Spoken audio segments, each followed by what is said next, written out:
So now here we are, right? We're recording this on Wednesday, April 1st.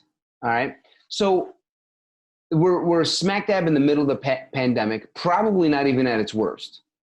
And I feel like the world is, for the most part, still running around like a chicken with his head cut off. And this is kind of like what you do, Karen, right? Like you're saying that humor right now is actually the best antidote to all the stress and tension, fears and anxieties that everyone is probably sitting with. You know what I mean? Like myself included. My income streams are all threatened, and I'm all worried about them, and things are more tense at home and all that kind of stuff. So basically your research would say this is the opportune, like the best time to be using humor and comedy, whether it's in the corporate, let's just talk about the business world, right? So have you thought about this much amidst all this pandemic? Are you guys doing it more with your own corporation at Sip Science? Yeah, I mean, Sip Science has had it from the beginning for sure. But I would say on the home front, like my husband's a sergeant on the police department, so he's still going to work every day and sucks. And so we are using humor as a coping mechanism for sure for us. And the reason it works is because when you use humor, you're kind of separating yourself from reality, which I don't know if long-term that's necessarily good or not, but it helps as a coping mechanism. And I'm sure all of you guys got the meme with Wood that went around. Did you guys see this, the black eye? No. Everybody Yes, that's yeah. Which one? With Wood? Yeah, you'll have to look it up. Okay. Yeah, you can't describe that properly. Yeah. Safe for this podcast. But I mean, that's like an example of everybody using humor to kind of cope with a really fucked up situation. Yeah. Did you find out, update on that meme? That guy's dead now. Did you know that? Yeah, 2016. I know. Yeah. What a sad story to the terrifying meme. But I was going to say it made it funnier. You think it made it funnier because it's like poetic justice, like he's dead now? Well, we first got it because somebody sent my husband, Trump tested positive for coronavirus. I'm like, what? So we clicked on it and it was that guy's picture. And we're like, yeah. And then I like the one where it's like, if you know who this guy is, you have some real fucked up friends. Yeah, no, that's funny. I know that my friend group has been sharing that meme since like 2008. Like we've been just sharing that thing's been in heavy use. I think going back to the humor and coping thing, I think even at the level, like an individual level, people use it to cope. I mean, I think people laugh at themselves. I think people, for comics specifically too, like a lot of people do comedy because it's cathartic and like they laugh, but they also get utility out of that. They make other people laugh. They feel better. It's like you said, comedy is a two-way street. And it's like, I think that's why so many comics keep going despite it being so bad, is because that's like the one coping mechanism that they have. And that's why a lot of people are really struggling right now, because they don't have that. That's like their one outlet. And they don't necessarily have a 9-to-5. They don't have a job. So they're like really feeling that anxiety and depression start to creep back in that they must have been battling through, and it's like, and those are the people that I'm like worried about during this, is people that have no outlet, have no resources. It's like, those are the people that are going to be really affected negatively after all this, not just financially, but like mentally. So I told you guys I haven't taped a podcast in a few weeks since it's all started. And for me, I didn't start doing comedy till, so this wonderful friend I have, Azhar Usman, is a comedian, and he would tour. And, I was going through a divorce and the financial crisis in 2008, 2009. And I was kind of like, I was at JP Morgan on the trading side. I kind of was in fixed income. I had a front row seat to the whole 2008 financial theater. You know what I mean? And it was really stressful. Every day I'd walk in, I'm like, okay, I'm just waiting for them to fire me. Plus I kind of knew the economy was literally brought to its knees. So I was like, oh shit, like this could be really, really bad for like everyone, So it was really stressful on me. I was kind of young in my 20s. And on top of it all, I was going through a divorce. I was previously married. So in that scenario, I literally would just tag along with Azhar, my friend, and go to his shows and just tour with him and just laugh my ass off as much as I could, because it was literally the only thing that was helping me get through it all. So hearing you say all that resonates. And so in the last 3 weeks, by not taping a podcast, not getting up on stage, not doing any improv, nothing, I found myself in the last week Like literally, there was a day where I'm like, why am I so sad and angry and anxious? And I had a moment, Karen, where things weren't that realistically bad, but I was struggling to dial on my phone. I'm like, okay, I need to take a breath.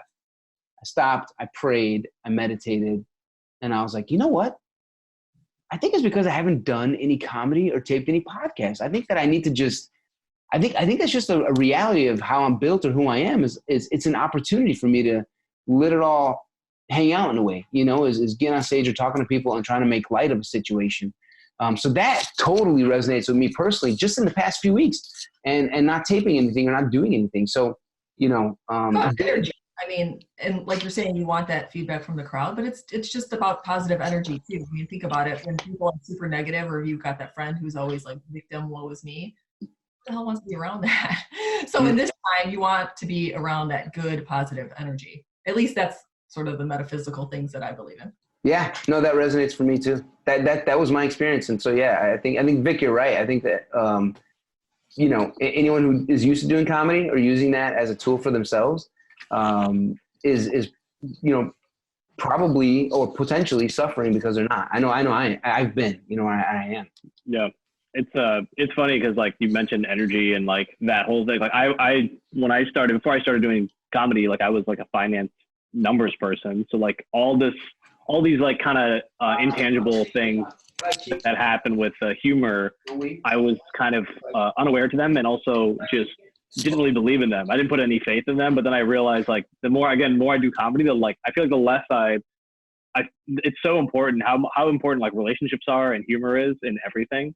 Like that is like what ties us all together. It's not necessarily data. It's just like these intangible things like that can make or change like my opinion of someone. It's like if their energy is good, if I feel like a positive vibe when I come in the room. And like, if you talked to me 5 years ago, I'd be like, that's the dumbest thing I've ever heard of. Like, that's stupid. Like, it's just so interesting how it is really all about at the micro level. It's about like energy and like making someone feel comfortable. And then you can do so much more, but you think it's like very complicated. There's all these attributes. It's really simple, actually. I think like human interaction. That's why this is such an interesting time, because you're seeing a lot of good examples of it where people are like reaching out and doing stuff. So I think some of the positives of this are people are actually relying on each other a lot more, just in like for a support system. And it's interesting seeing people like connect again for the first time in a long time. There's medical studies where people were terminally ill, but they used humor and kept up a positive outlook, and they actually ended up healing themselves through it. Yeah, so. Crazy. It's great. Yeah. So okay, so go ahead. That's my long justification to why I should be allowed to say dick jokes. That's how it basically. Don't hold it in. It's not good. Yeah. I think also the more you lean into your authentic true self, the better off things are and the more opportunity there is. That was one thing I learned later on in my career. Like I always felt like I had to say and talk a certain way. And then I was like, fuck it. I'm going to be me, love me or hate me. And then the more I was me, the more people I think liked that or appreciated that. And then more opportunities came my way. It's when you have that like incongruity of like who you really are and what you're doing that causes problems. People can kind of see through that. Oh yeah, absolutely. Yeah, that's been my experience as well in life. I mean, I definitely kept everything under wraps of who I really was, I felt like, at JP Morgan. And totally. And I had to let that go in order to, I don't know, just be more at peace with myself and sleep at night. Totally. Yeah.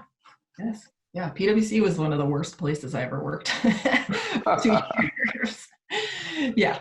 I left there. I like burned my black suits. I'm like, I'm never wearing a black pantsuit. Okay. So then you're now a professor at DePaul and working at Sip Science, right? So, I guess using this at Sip Science and, I guess, let me think.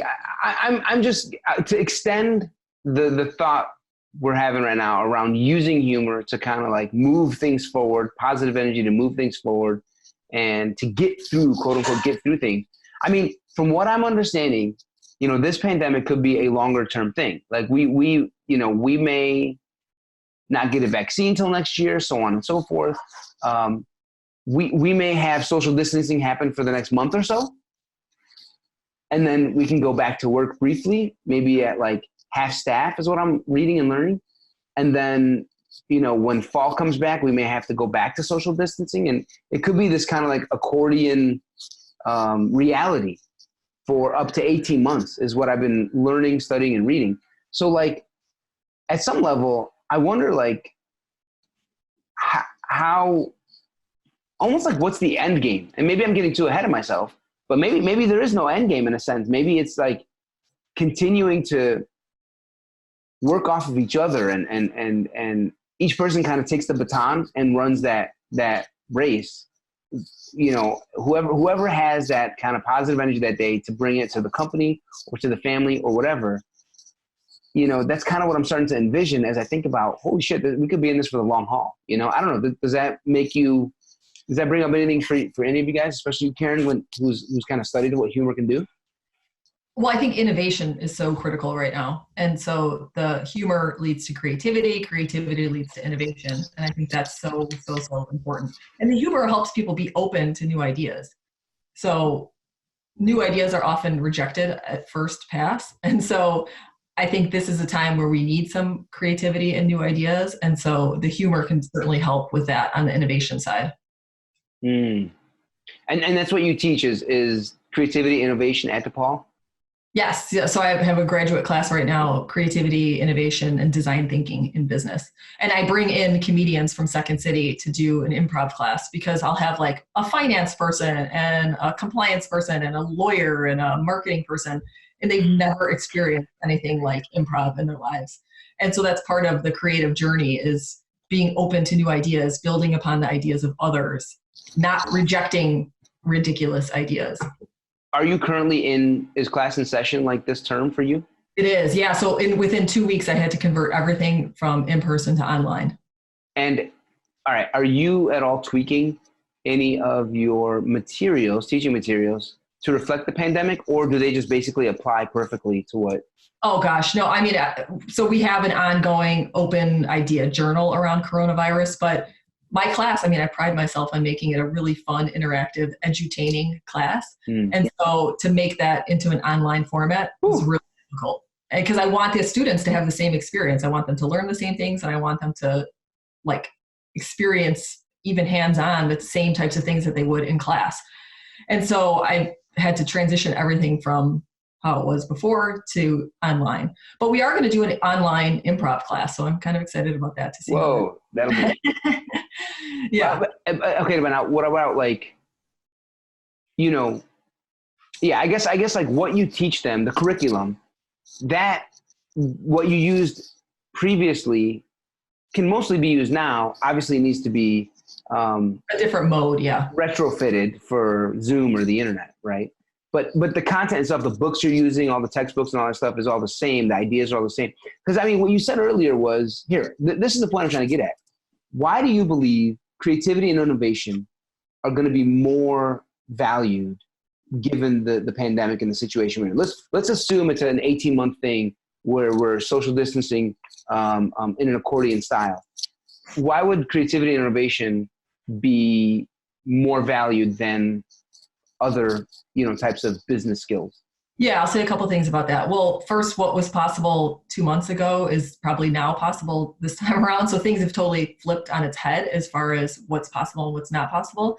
And then even before the crisis occurred, the World Economic Forum put creativity as the number 3 sought after skill by leaders within companies because of robotics and automation and machine learning and AI.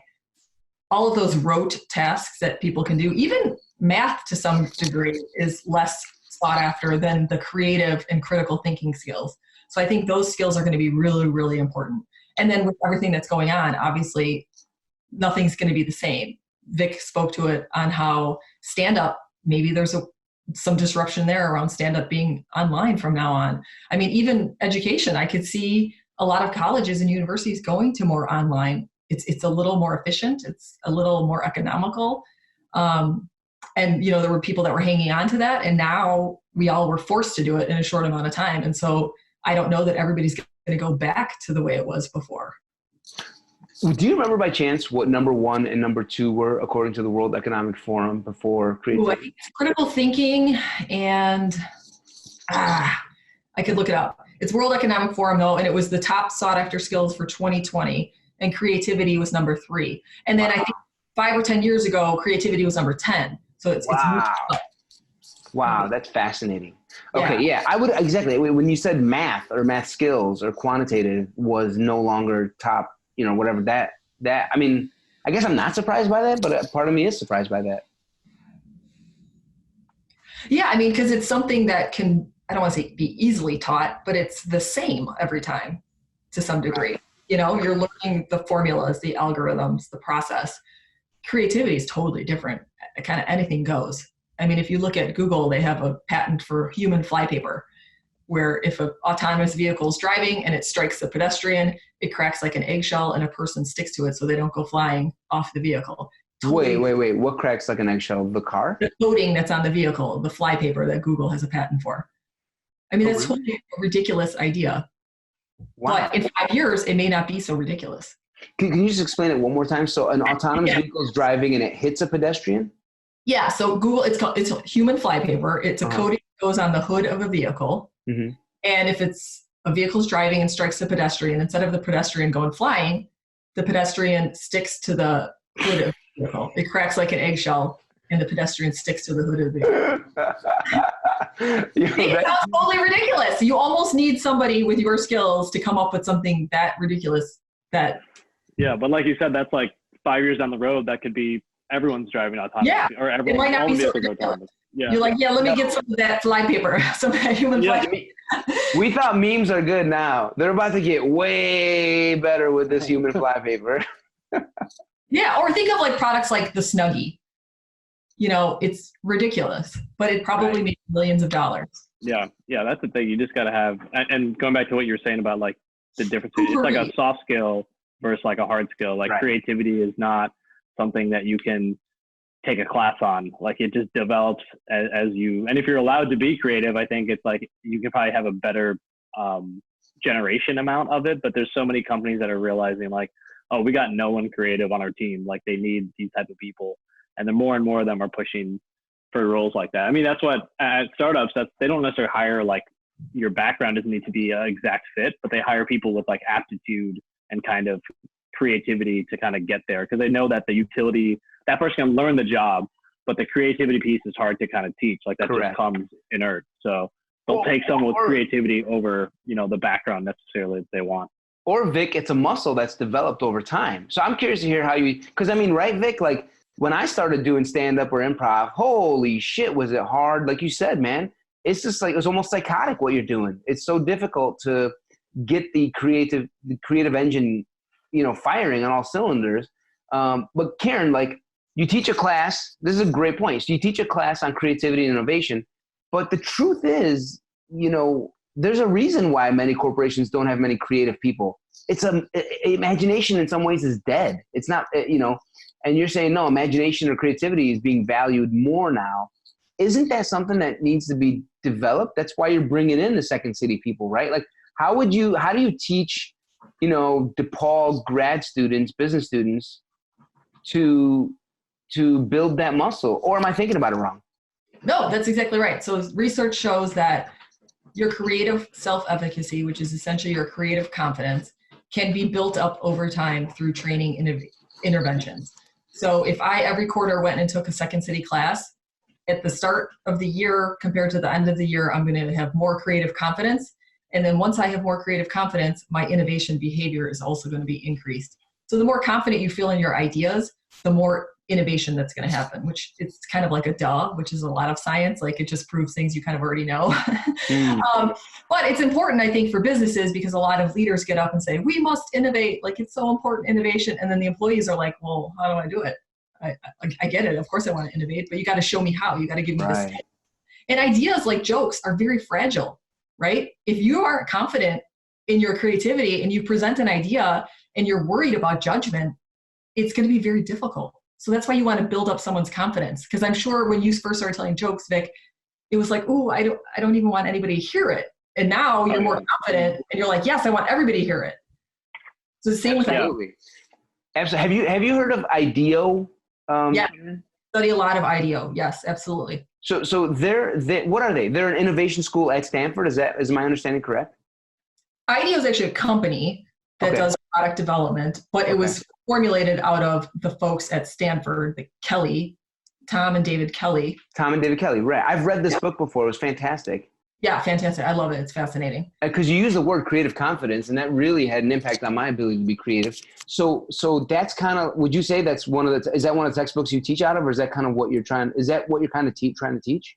Yeah, I use some of their materials, and they're really the ones that coined the whole design thinking process.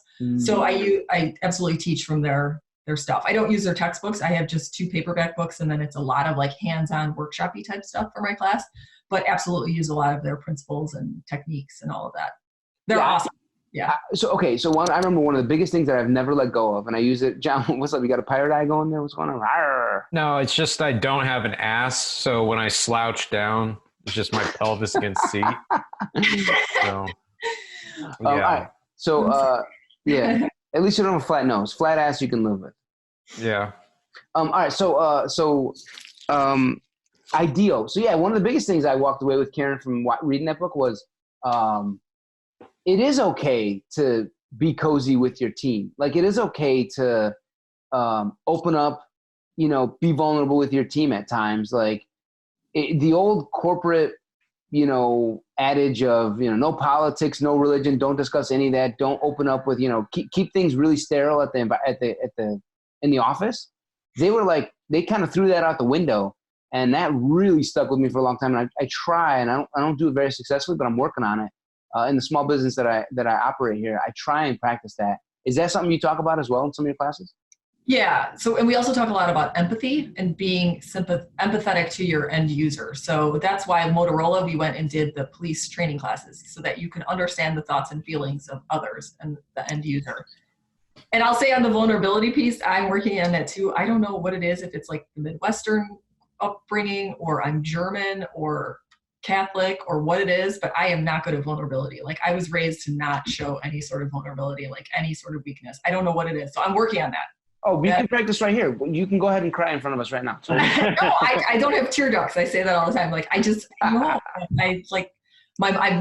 my mother cry maybe once, and that was recently because her cat died, and that was it. So I don't know what it is. So I'm working on it. I'm a Brene Brown follower. It's culture. It's culture, baby, right? Like you are weak if you show sadness. Yeah. I don't even let people know if I'm sick. Like, well, of course now I wouldn't, but I wouldn't, if I had a cold, like I don't want people to know it's a sign of weakness. I will not be vulnerable in any way.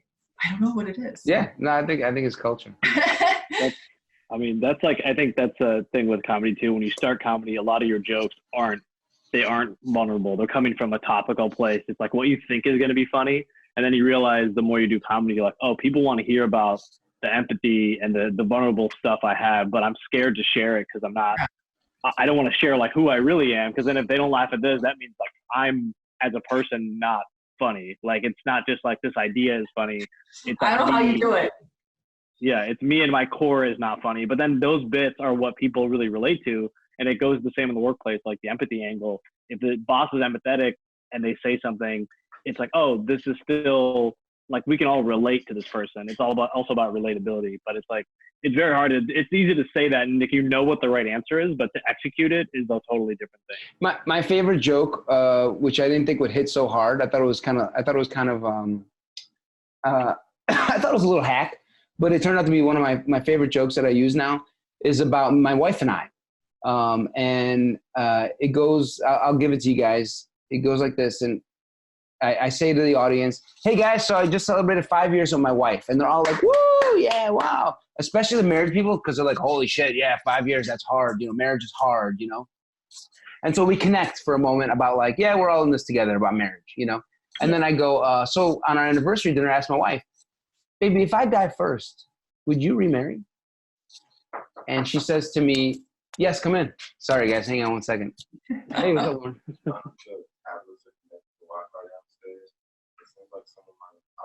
Okay. I'll come down. Yeah, I'll come down. So then I say to the audience, hey, baby, if I die first, I'm at the anniversary, and if I die first, would you remarry? And she says, no. I'd probably just move in with my sister. And then she asked me right after that, what if I die first? Would you remarry? And I say to her, no, I'd probably just move in with your sister. And so then I have a bunch of tags and after that. But I remember thinking like that joke is kind of hack. Like I'm just saying the same thing she's saying, you know? But I think because I set them up ahead of time with some of the like, we're all in this together, 5 years. What if I die first? Like these are things people think about. I think about this sometimes. Like what if, you know, my kids, if I die, well, you know, all that stuff. And I, you know, a year ago lost my dad. So I've been thinking about death a lot more. But I think that to me, there's elements of vulnerability in that joke. And that's what people actually want to hear, it seems to me. Yeah. I mean, that's why you bring them into your world a little bit, right? It's like, I think the jokes that are more raw and honest, like you can put less time into the joke itself. Like if you look at the joke on paper, there's a lot of people that are really funny that you're like, if I read their transcript of material to myself, I'd be like, this doesn't really work for me. But if you see them deliver it, it's like how empathetically they deliver it, how much emotion they deliver it with. And it's like, if you believe them as a character on stage, like it works. And I think that's why comedy is frustrating, because you can have the most like well-constructed bit, but then no one cares if it's like not delivered the right way. So you have to kind of learn how to do it in a way that's like has emotion behind it and makes people believe like you're saying something truthfully and authentically. And that's where like the study of humor is it's fascinating, because it's like there's endless kind of applications for it.